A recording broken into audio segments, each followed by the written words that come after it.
So what are these, I'm sorry, this is the one place where I get worked up. What are these idiots going to actually do? Are they going to show up and say, you can't run this computation this many times, you can't solve this math problem this many times? Well, all knowledge is connected to all other knowledge. What if I come up with a different way to solve the same thing? What if I don't have to do matrix multiplication, but I do a different transformation? Are you going to ban that too? Are you going to prevent me from doing it? What about if there's 100 of us doing it?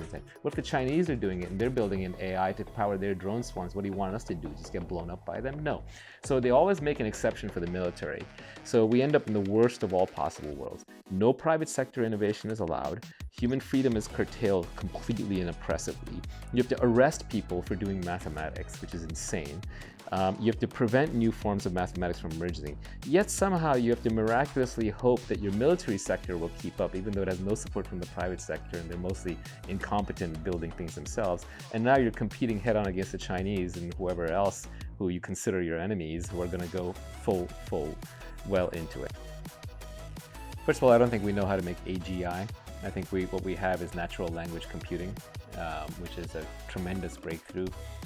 We can parse natural language data sets. Instead of us having to learn how to speak the computer's language like Python or C, we can speak English, the computer will speak English back to us.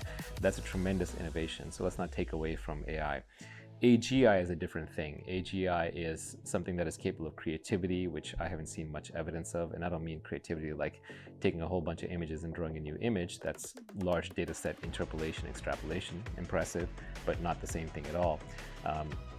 Creativity is having a problem and solving it completely out of left field and jumping huge boundaries, cutting through huge swaths of search space to find the correct answer and to test it and to keep revising it.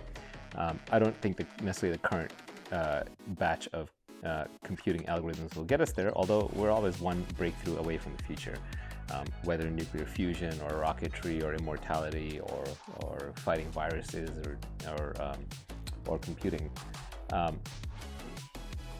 Almost all the innovation of the last 50 years has come in the unregulated industries. If you go to the regulated industries like healthcare, it's a nightmare because there's just too many bureaucrats where they're saying no, and you can't actually do anything interesting. So it's not a coincidence that most of the innovation has happened in the world of bits versus atoms. Peter Thiel lamented, dude, where's my flying car? Well, it's because you're not allowed to take a car and put it in the air because if it falls down and hurts somebody, God forbid.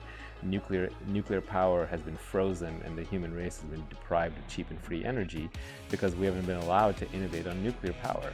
I get it, nuclear weapons are scary, but it's a conflation in the monkey mind of the two things.